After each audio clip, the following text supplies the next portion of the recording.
अच्छी तरह से तलाशी लो घर की, देखो क्या मिलता है। सर, किशोर और अदिति के प्यार ने एक बार फिर से साबित कर दिया कि सच्चा प्यार जात पात या अमीरी गरीबी जैसी चीजों को अपने आगे टिकने नहीं देता। पर अफसोस, उनकी ये प्रेम कहानी उसी दिन खत्म हुई जब वो हमेशा के लिए एक होने वाले थे। सर, किशोर के दोस्त ने बताया है कि हाल फिलहाल में ही वो दिवालिया हुआ है और तभी से उसकी हालत ऐसी तंग हो गई। बस सवाल ये उठता है कि टर्मिनेशन लेटर इस किशोर को नौकरी से निकाला गया था, MLM एंटरप्राइजेस प्राइवेट लिमिटेड। ये तो अदिति के पिता की कंपनी है। सर, सर, आप रेडी? बासी खाना है। एक मिनट।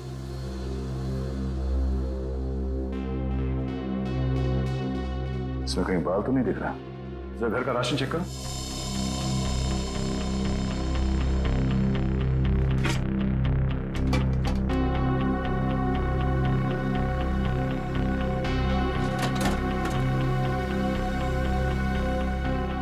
नहीं सर, इस घर में जरा सा भी राशन नहीं है कहीं भी।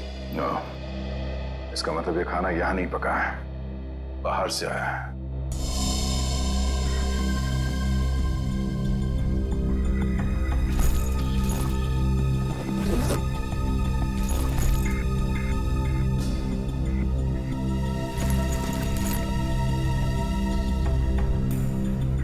बस टिकट्स? ये तो एक हफ्ते पहले की टिकट्स हैं। ये किशोर तिलक नगर जाता था, मतलब उसी समय जब उसके शरीर में वो जहर चला गया। अगर सर, जब किशोर के पास कोई नौकरी नहीं थी तो ये रोज तिलक नगर करने क्या जाता था? ये तो वही जाने के बाद पता चलेगा। तिलक नगर में।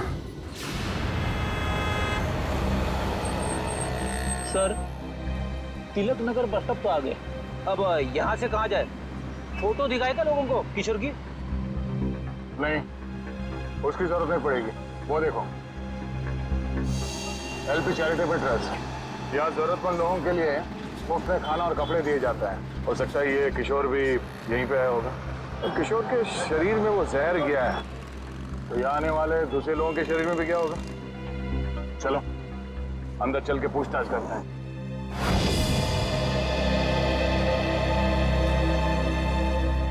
एक्सक्यूज मी, हम लोग CID से। यह मैनेजर कौन है? जी मैं ही हूँ सर, अविनाश। पर यहाँ पे CID का क्या काम? इसे पहचानते हैं आप? किशोर नाम है इसका। सर ये तो अक्सर आता था यहाँ खाना खाने, पर कुछ दिन से नहीं आ रहा। सर इसे क्या हुआ? किसी ने इसका खून कर दिया। क्या? खून? और आपको ये बात जान के धक्का लगेगा कि इसकी मौत की वजह आपके यहाँ खाए खाने से जुड़ी हुई है। जी क्या मतलब? हमें इसके पेट के अंदर से बाल मिला है, जो शायद खाने के जरिए इसके पेट में गया है, और उस बाल में जहर था। अल्सूफ बेक्स्टर नाम का बहुत ही खतरनाक जहर। सर क्या कह रहे हैं आप? हम तो बहुत सावधानी बरतते हैं लोगों को खाना देने से पहले। ये हमारा बावर्ची है, इससे आप पूछ सकते हैं। अब ये बताइए कि किसी और ने भी शिकायत की थी खाने में बाल होने की? हाँ सर, कुछ शिकायतें आई तो हैं। साहब मैंने पूरी सब्जी फेंक दी थी जिसमें बाल निकले। पर किशोर को कैसे पता नहीं चला कि उसके खाने में बाल है? वो इसलिए क्योंकि उसकी आंखें बहुत कमजोर थी, बहुत हाई पावर का चश्मा पहनता था और शायद उस दिन उसने वो चश्मा ना पहना हो। अच्छा, इंसाफ के अलावा कोई और भी खाना बनाता है यहाँ पे? सर कोई एक हो तो मैं बताऊं। यहाँ तो कई लोग आते हैं दिलों में भावनाएं लेकर और खाना पकाने में हमारी मदद करते हैं। तो जो लोग अक्सर आते हैं खाना बनाने के लिए, उनका कोई रजिस्टर, कोई लिस्ट होगा ना? 1 मिनट सर। 1 मिनट। जी सर। सर, इसमें तो 70-75 लोगों के नाम है। कैसे पता चलेगा कि किशोर के खाने में किसका बाल गया था? याद है ना डॉक्टर सालुंके ने क्या कहा था? उस आदमी की उम्र 45-50 साल है और वो बालों को डाई करता है। 45-50 साल और बालों को डाई करता है? और शायद उसकी तबीयत भी अभी खराब होगी, क्योंकि उसके बालों में जहर है, तो वो जहर उसके शरीर में फैल गया होगा। हाँ साहब, वो शायद रमेश जी ही होंगे, इसलिए कि जो आप उम्र बता रहे हो ये उनकी थी। और साहब वो भी बाल रंगते थे और करीब करीब साहब वो 1 हफ्ते से यहाँ आए भी नहीं। रमेश, हाँ सर। जरा उसका एड्रेस देना हमें।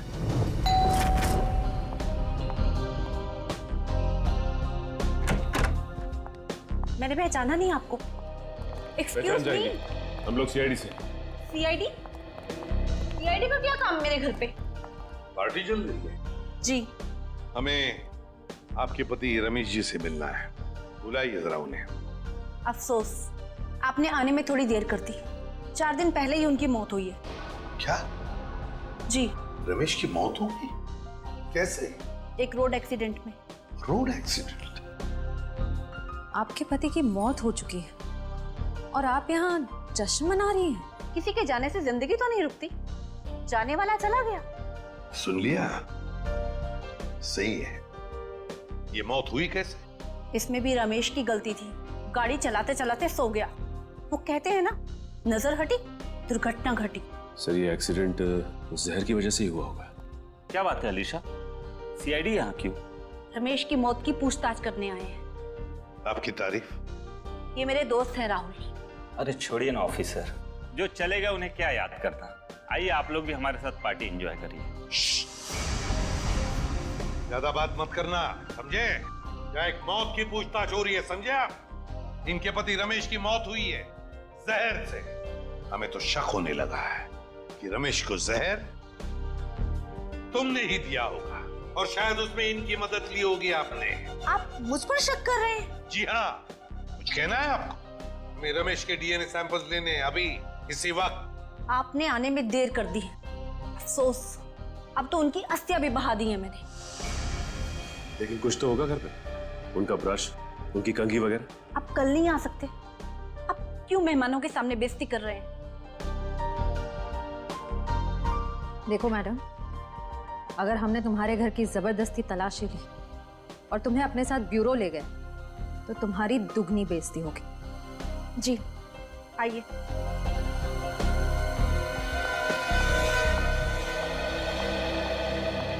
ये रहा रमेश का ड्रेसिंग टेबल और ये रहा उसका कॉम।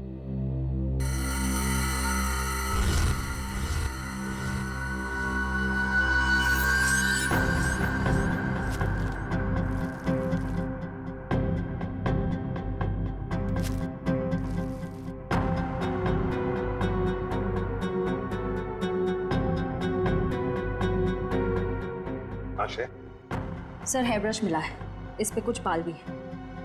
ये ID. RAC nuclear research centre. Alisha ji, आप RAC न्यूक्लियर रिसर्च सेंटर में काम करती हैं? जी हाँ। अच्छा सर, ये ऑल्सो बैक्स्टर, ये तो बहुत ही खतरनाक जहर है, तो आसानी से तो मिलता नहीं होगा। बिल्कुल नहीं मिलता। रंजीत, एक काम करो, पता लगाओ कि हाल ही में किसी एटॉमिक लैब से ये जहर चुराया था।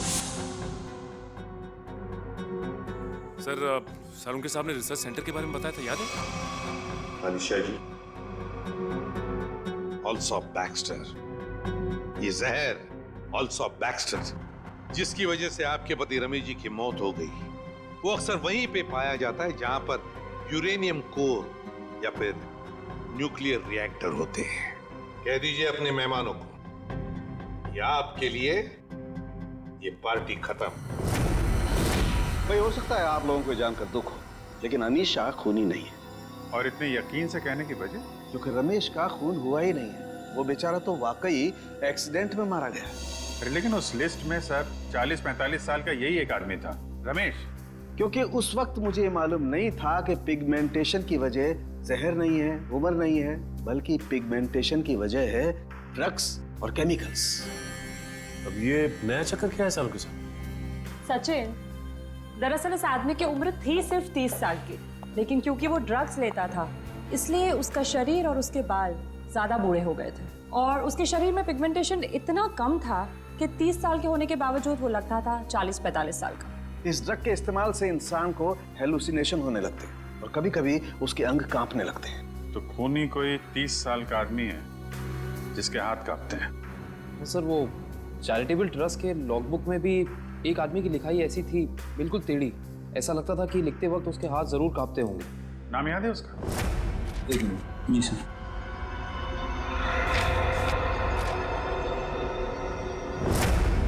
हाँ सर, निशांत कुमार। निशांत कुमार, पता लगाओ इस निशांत कुमार का एड्रेस। बताइए सर, हम सबको यहाँ क्यों इकट्ठा किया है? कुछ पता चला? मेरे बेटे निशांत का? नहीं माँ जी, अभी तक नहीं, पर हमें शक है कि निशांत पे किसी जहर का असर हुआ है। क्या? वहाँ संभालिए अपने आप को। आपको इस बात का पता कैसे चला? हमने कहा ना, हमें शक है, यकीन नहीं है। आप ये बताइए, ये निशांत है कहाँ? जी वो 4 दिन पहले दिल्ली के लिए निकले थे। वहाँ से उनका एसएमएस आया कि वो सही सलामत दिल्ली पहुँच गए हैं। उसके बाद से उनसे कोई संपर्क नहीं हो पाया। क्या वो एसएमएस हम देख सकते हैं प्लीज?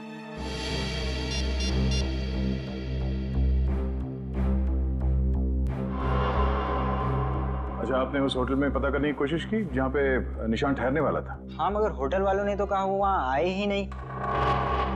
हमने एयरलाइंस में भी पता किया, लेकिन वहाँ से पता चला कि उन्होंने कोई फ्लाइट पकड़ी ही नहीं। मतलब निशांत दिल्ली गया ही नहीं, झूठ बोला उसने आप लोगों से? मुझे तो कुछ भी समझ नहीं आ रहा है कि ये सब हो क्या रहा है। संभालो अपने आप।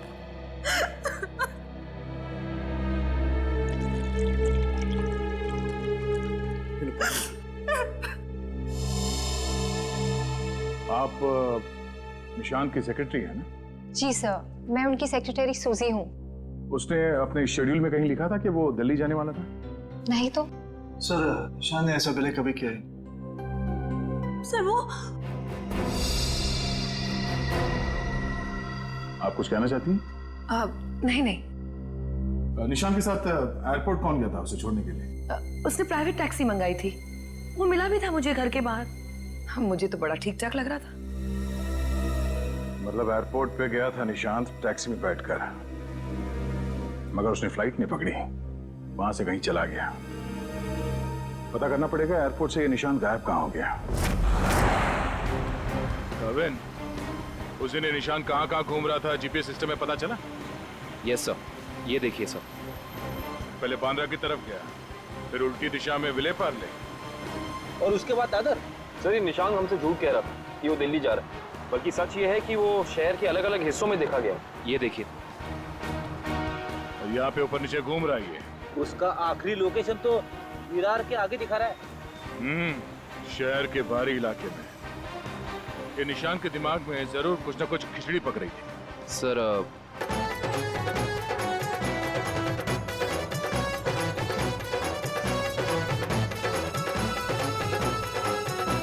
किशोर, तुम ठीक तो हो ना?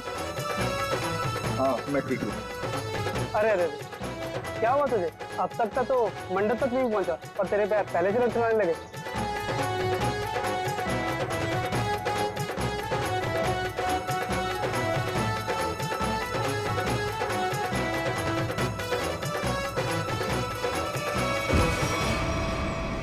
ओ नो, अरे अरे, कोई एम्बुलेंस को बुलाओ जल्दी। किशोर उठो, आंखें खोलो। अरे कुछ पानी तो लाओ यार। कोई फायदा नहीं, किशोर मर चुका है।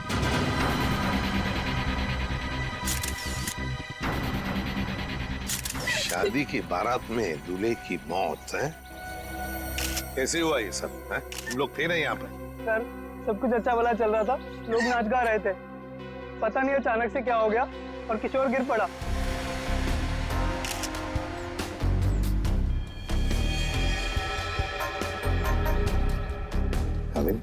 दिख रहे हो ना, आंखों के नीचे सब पीला हुआ है।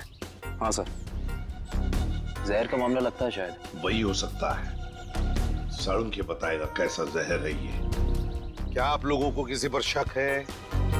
किसने किया होगा ये? तो ये सब सिर्फ एक ही आदमी कर सकता है, सिर्फ एक ही आदमी। कौन? मेरे पिता, मिस्टर प्रतीश कुमार। सिर्फ वही कर सकते हैं। क्या तुम्हारे पिता इस शादी के खिलाफ हैं? जी हाँ। वो नहीं चाहते थे कि हमारी शादी हो, क्योंकि ये उनकी तरह अमीर नहीं था ना। उन्होंने तो हमें धमकी भी दी थी कि अगर हम लोग उनके खिलाफ जाकर शादी करेंगे तो वो इसे मार देंगे। देखो, तुम्हारे पिताजी आए हैं शादी में? वो यहाँ पर नहीं है, लेकिन उन्होंने जरूर किसी को भेजा है मेरे किशोर को मारने के लिए। जरूर किसी को पैसे दिए। वो जो मुजरिम है ना, प्रवीण कोबला, वो पापा का बहुत अच्छा दोस्त है। उसी ने मारा मेरे किशोर को, उसी ने मारा है। सर, किशोर की जान को खतरा था और अदिति मैडम ने इनको सुरक्षा दिलवाई थी और पिछले 5 दिनों से हम इनकी सुरक्षा कर रहे थे।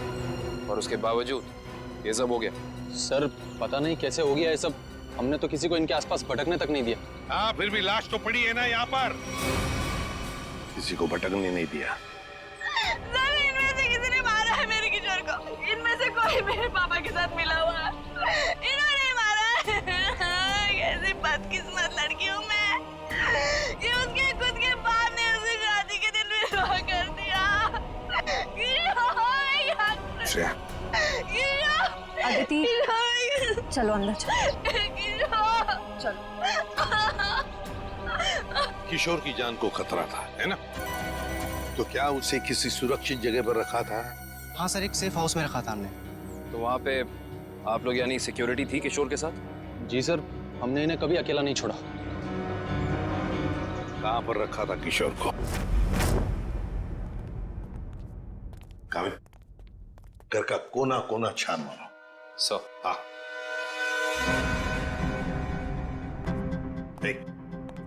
तुम कौन हो? सर, ये घर की देखभाल के लिए। तुम्हारी टीम का आदमी है ये? हाँ सर, ये हमारी टीम का आदमी है। अच्छा।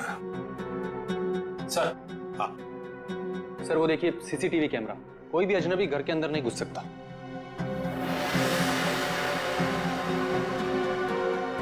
हाँ, मगर कोई तो आता होगा घर में किशोर से मिलने, कोई दोस्त या कोई रिश्तेदार? नहीं सर, सिवाय अदिति जी के और कोई भी नहीं। अच्छा, खाने का डब्बा कौन लेकर आता था? सर किशोर का खाना अदिति ही लेकर आती थी और चाय वगैरह वो खुद बना लेते थे। मतलब सिर्फ अदिति ही आती थी इस घर में? सर अंदर चेक कर लिया, इस घर में जबरदस्ती या चोरी छिपे घुसने का कोई सबूत, कोई निशान नहीं मिला है।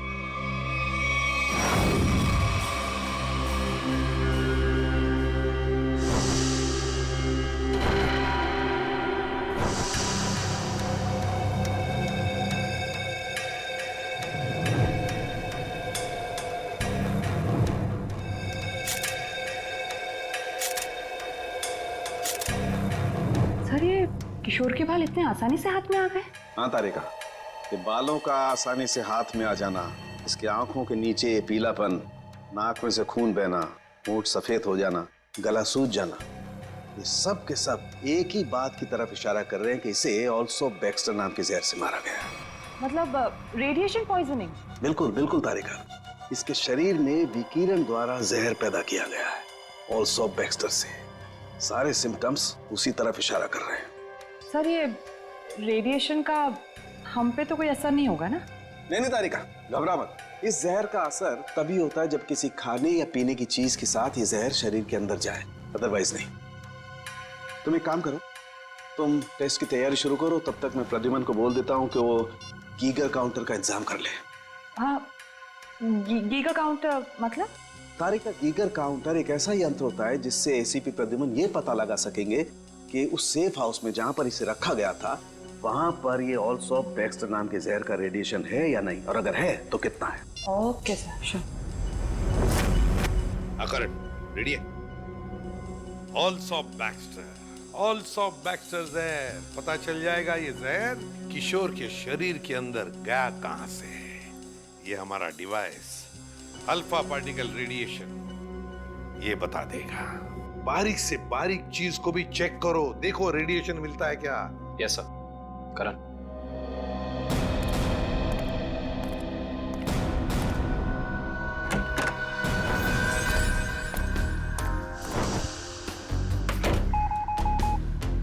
एक बात बताओ, क्या किशोर एक ही खाने के डिब्बे में से खाना खाता था, एक ही टिफिन में से? जी सर, एक ही टिफिन से। और ये टिफिन अदिति ही लाती थी? जी सर।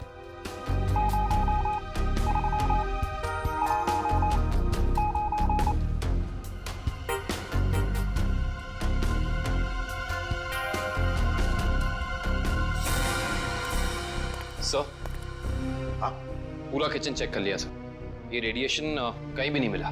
कहीं पर भी कोई भी रेडिएशन नहीं? No sir. अरे सालुंके साहब, आपने वो क्या यंत्र बताया था आपने? Geiger counter. हाँ, गीगर काउंटर। एसीपी साहब ने पूरे सेफ हाउस में इस्तेमाल किया, उसको अच्छी तरीके से चेक किया, मगर वो रेडिएशन का तो नामो निशान तक नहीं था। अरे ये कैसे हो सकता है?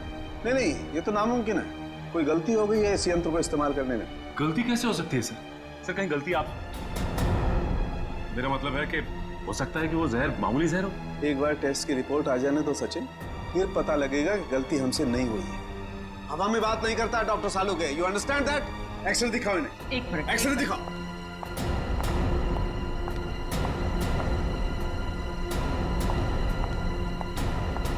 ये देखो, ये निशान देख रहे हो पेट में? हाँ, ये कोई काली सी चीज है।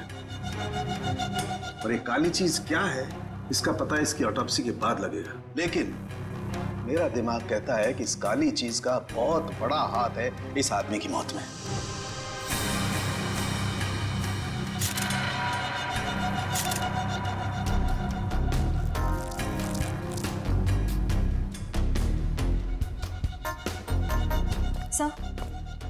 सर ये देखिए, ये बॉटल अंदर बेडरूम में टेबल के नीचे छुपा कर रखी गई थी। है क्या इस बॉटल में? काविन सब काम करो, चेक करो इसे, देखो इसमें रेडिएशन मिलता है क्या, पता तो चले जहर है भी या नहीं।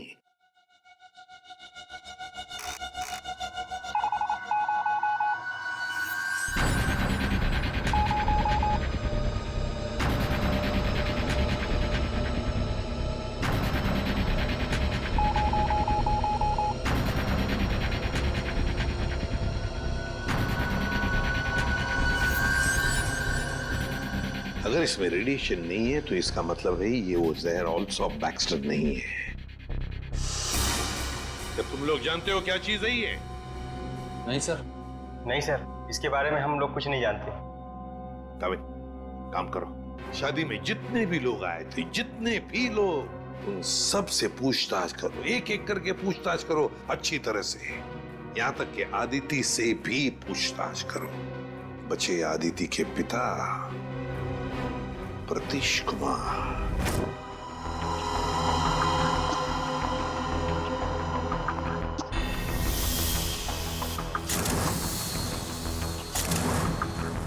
माय गॉड, पेट में बाल। अब तो समझो इस किशोर की मौत की गुत्थी सुलझ ही गई। वो कैसे सर?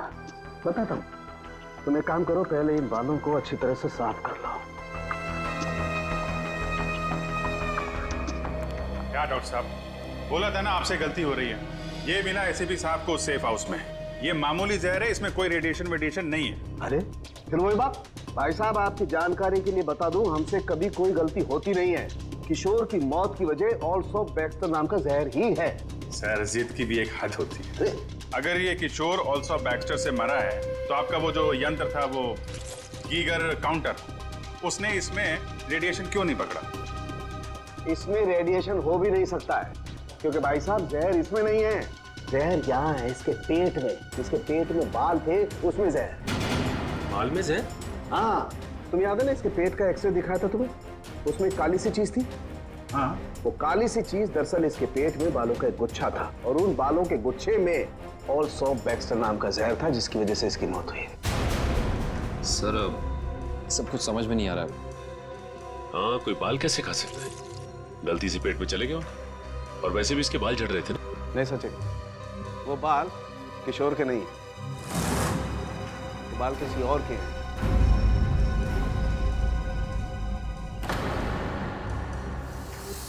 और उन बाल में ऑल्सो बैक्स्टर नाम का जहर था, जिसकी वजह से इसकी मौत हुई है। मैं बताता हूं, देखो। तारिका, वो बाल लाना जरा। सब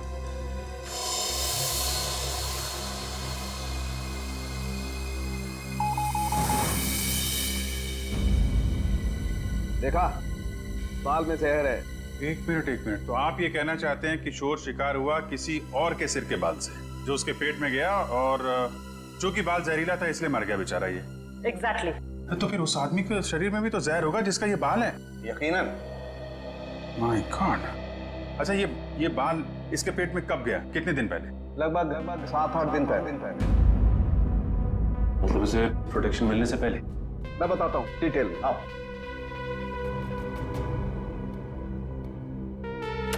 ये देखो, ये बाल किशोर के शरीर में जाकर के पेट में अटक गया, और क्योंकि इस बाल में ऑल्सो बैक्स्टर नाम का जहर था तो पूरा जहरीला रेडिएशन इसके शरीर में फैल गया।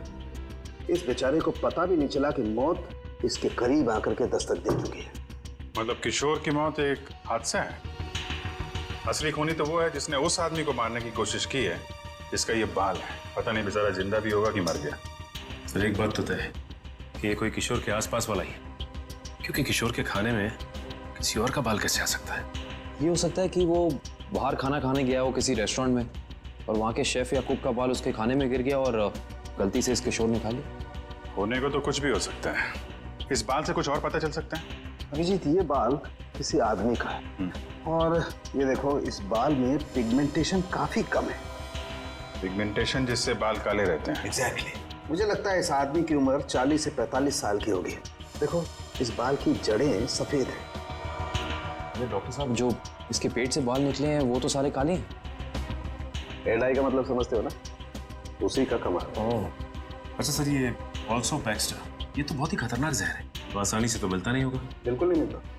अभिजीत एक काम करो, पता लगाओ कि हाल ही में किसी एटॉमिक लैब से ये जहर चुराया तो नहीं गया। अगर ये पता लग गया दोस्त, हम खूनी तक पहुंच जाएंगे। करेक्ट। सर इस बोतल में तो जहर ही है, पर एक बात समझ में नहीं आ रही कि कोई अपनी पसंद की लड़की से शादी करने से पहले खुद की जान क्यों लेगा। हो सकता है कि किशोर डरा हो इस बात को लेके कि कहीं अदिति के पिता के गुंडे उसे पकड़ न ले, और उसने ये सोचा हो कि क्यों ना जहर खाकर खुद में अपनी जान दे दे। सोचने वाली बात यह है कि किशोर के पेट में बाल गया 1 हफ्ते पहले, जब वो अपने पुराने घर में था। तो हमारी अगली मंजिल है किशोर का पुराना घर।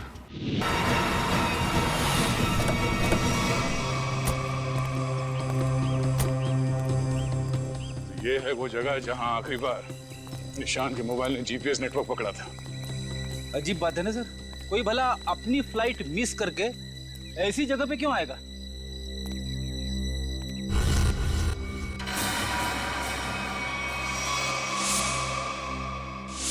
यहाँ तुम्हें बाल क्यों? सर जरूर यहाँ कुछ हुआ है।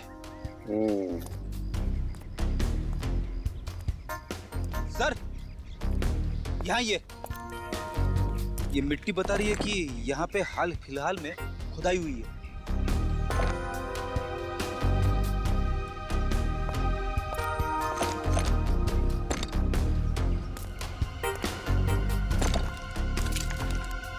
सारी जगहों को खोदो जल्दी।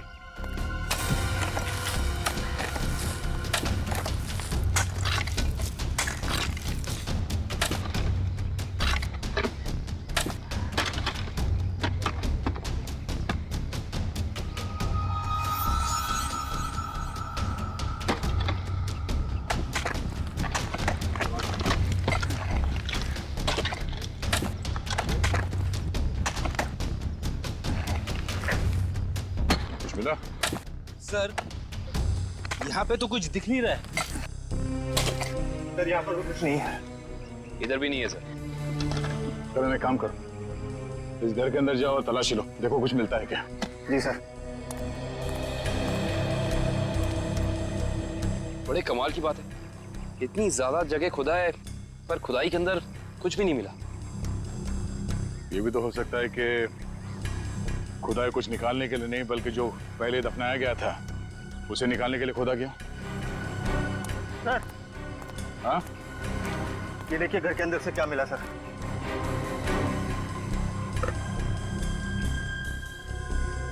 तो इसका मतलब है ये निशांत अपने नशे की बुरी लत को यहाँ पे आके पूरा करता था। और सर 2 ग्लासेस हैं, इसका मतलब इस निशान के साथ जरूर कोई दूसरा आदमी भी था। हाँ वही होगा जिसने निशांत को जहर दिया। सर आप रेडी? ये देखिए यहाँ पे किसी का हाथ है। ये देखिए। मुझे हटाओ।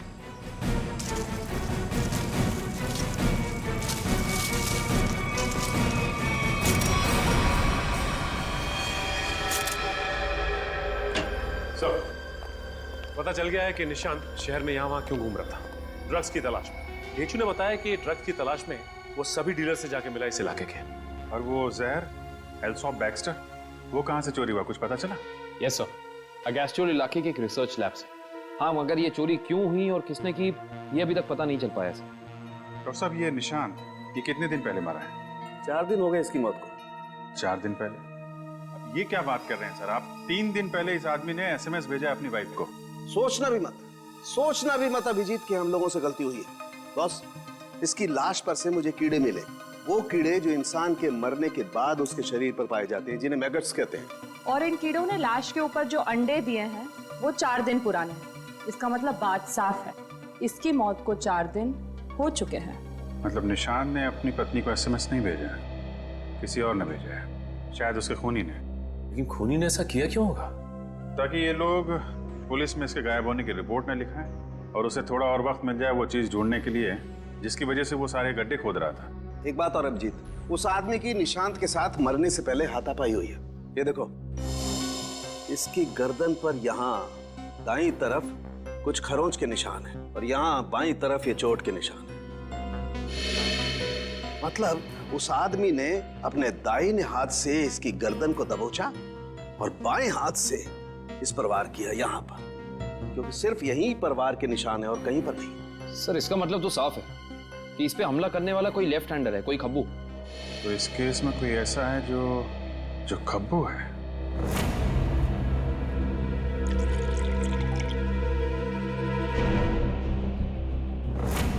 सर, दीपक। निशांत का दोस्त? हाँ, वही दीपक। दोस्त नहीं, दुश्मन। पता लगाओ दीपक कहाँ मिलेगा। सर, ये दीपक बहुत चालाक निकला। वो जानता था CID उसके घर तक पहुंच जाएगी, इसलिए पहले ही भाग निकला। भाग के जाएगा कहाँ? पकड़ा जाएगा। ये GPS सिग्नल आया? यस सर, सामंत नगर दिखा रहा है। सामंत नगर? वो तो यहाँ पास में ही। सर, वो सिग्नल यही हमारे आसपास दिखा रहा है, हमारी तरफ ही आ रहा है सर, लगभग 500 मीटर की दूरी पे।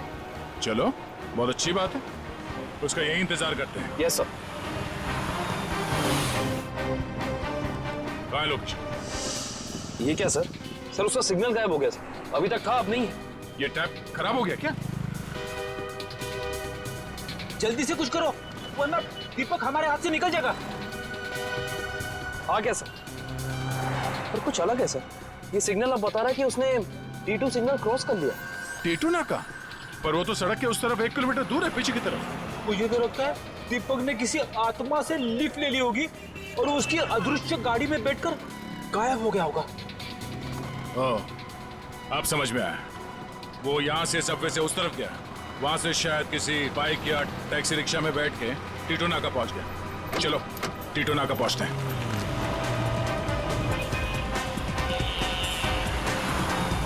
वो हमारे आसपास ही है सर।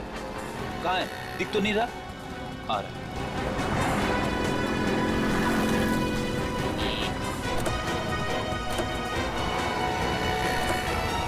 कहीं जाने की जल्दी है? कहाँ जा रहे हो? सर, आप लोग? हाँ? कहीं नहीं, घर जा रहा हूँ। बैग में क्या? बैग में कुछ नहीं है सर। खोलो। सर, कपड़े हैं सर। बैग खोल। दिखा दिखा। सर, कुछ नहीं है बैग में सर। सर कपड़े ऐसे होते हैं?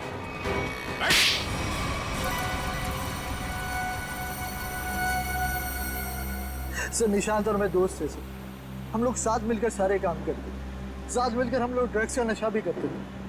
तो एक दिन ऐसे ही शराब के नशे में आकर हमारे ड्रग डीलर ने हमें बताया कि उसने हाल ही में कोई करोड़ों रुपए की डील साइन की और 2 दिन के बाद पता चला कि वो अरेस्ट हो गया। तो तुम दोनों ने प्लान बनाया कि कैसे वो करोड़ों रुपए तुम्हारे हो जाए, क्यों? हाँ, हम लोग उस ड्रग डीलर के अड्डे पे गए और पैसे मिल भी गए थे सर हमें, लेकिन निशान की नीयत बदल गई। वो सारा पैसा अकेले हड़पना चाहता था। फिर? और मुझे बिना बताए उसने जहाँ हम लोगों ने पैसा छुपाया था वहाँ से पैसा निकाल भी लिया। और मुझे पता था सर ये सब वो सेक्रेटरी सूजी के साथ भागने के लिए करा, और इस बातों पर हमारा बहुत बड़ा झगड़ा भी हुआ सर। बता मेरे पैसे कहाँ पर? दीपक, मेरी बात तो सुनो। देख, मैं तुझे बोल रहा हूँ, मुझे तेरी कोई बात नहीं सुननी है। मुझे सिर्फ इतना बता मेरे पैसे कहाँ पर है। तू ऐसे नहीं मानेगा, नहीं मानेगा तू ऐसे। अब बताता है तू एक और? बताएगा कि नहीं बताए? नहीं बता दे मेरे पैसे कहाँ पर है। निशांत, निशांत, निशांत, मैंने सर उसको जानबूझकर नहीं मारा है सर, मैंने जानबूझकर नहीं मारा। मैं उसको सिर्फ पूछ रहा था मुझे बता दे पैसे कहाँ पर है, बता दे मुझे पैसे कहाँ पर। गलती से मौत हुई है सर उसकी, मैंने उसको नहीं, मैं खूनी नहीं हूँ सर, मैंने किसी को नहीं मारा सर। बकवास मत कर, खून खून होता है, जानबूझ के किया जाए या फिर गलती से हो। फिर तुमने निशांत के फोन से प्रिया को एसएमएस किया ताकि तुम्हें और टाइम मिले पैसे ढूंढने में, हाँ? हाँ, मैंने निशांत की लाश को दफना दिया और आसपास पैसे ढूंढने की कोशिश भी की, और जब मुझे पैसे मिल गए मैंने सोचा कि मैं नई जिंदगी शुरू करूंगा। नई जिंदगी शुरू करेगा तू, शुरू करेगा, मगर जेल में।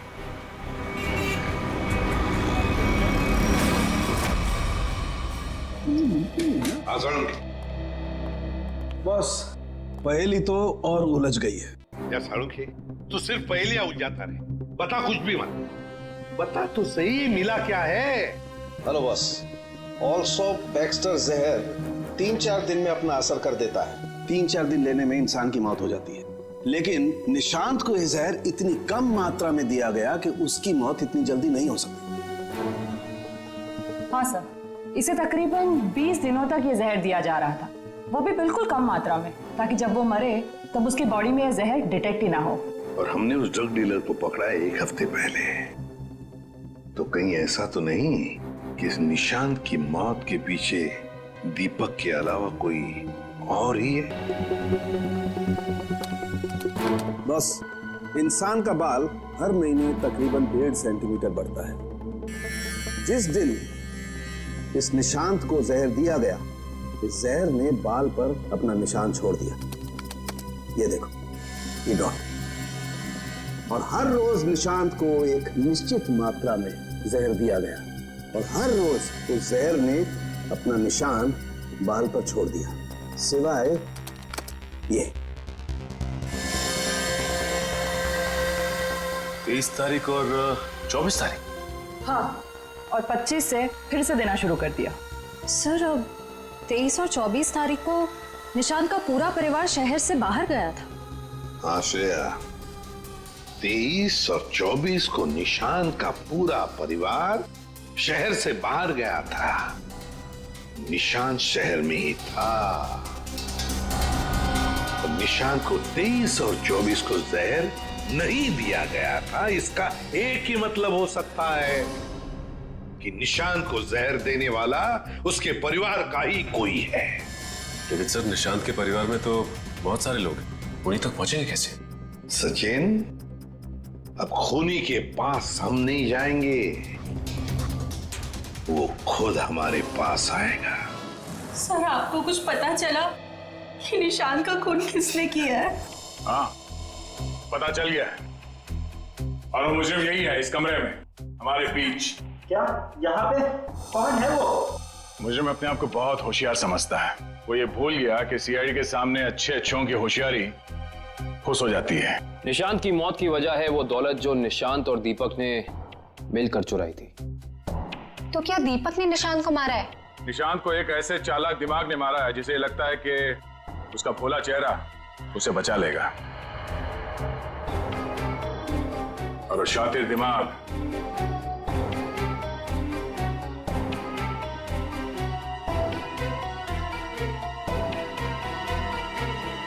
तुम हो।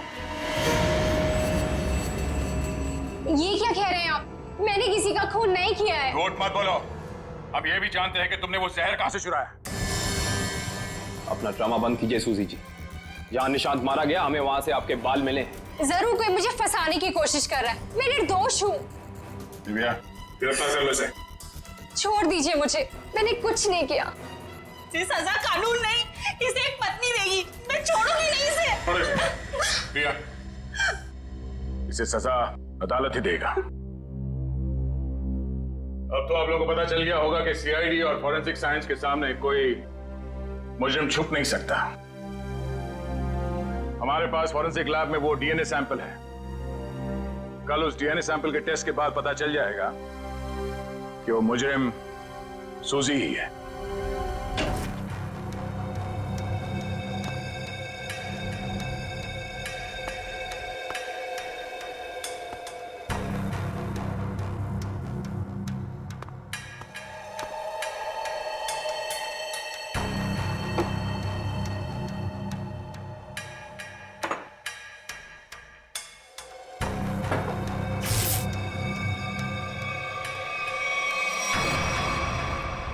फॉरेंसिक लैब ढूंढने में कोई दिक्कत तो नहीं आई?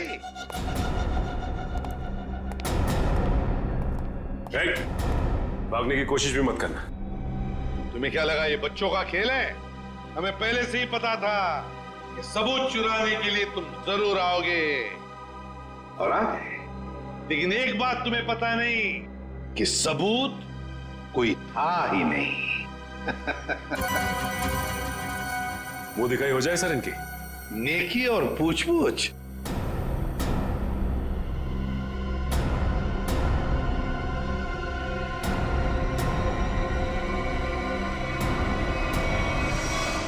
उससे प्राइवेट टैक्सी मंगाई थी, वो मिला भी था मुझे घर के बाहर। शीतल? शीतल तुम? छोड़ दो मुझे, वरना मैं इसे गोली मार दूंगी। बेवकूफी मत करो, गन नीचे रखो।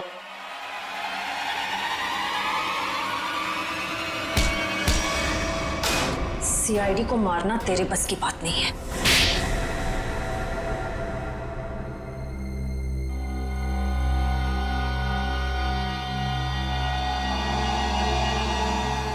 मैंने जो कुछ भी किया मेरी बेटी की मौत का बदला लेने के लिए किया।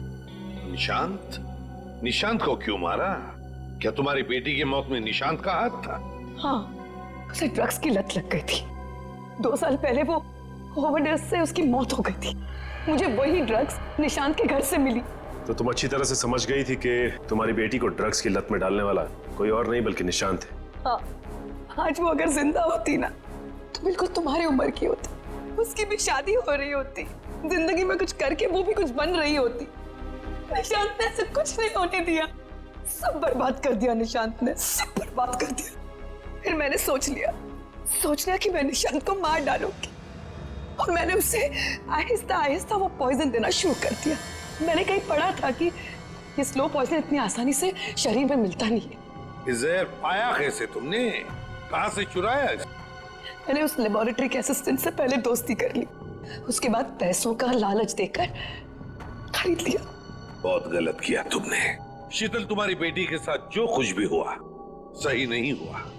हमें अफसोस है उस बात का, लेकिन इसका मतलब ये नहीं कि तुम कानून को अपने हाथ में लो। हमारी मदद ले सकती थी तुम। तुम्हारे ऐसे करने से 2 मासूम लोगों की जानें चली गई। कानून तुम्हें कभी माफ नहीं करेगा। तुम्हें कड़ी से कड़ी सजा होगी, शायद फांसी।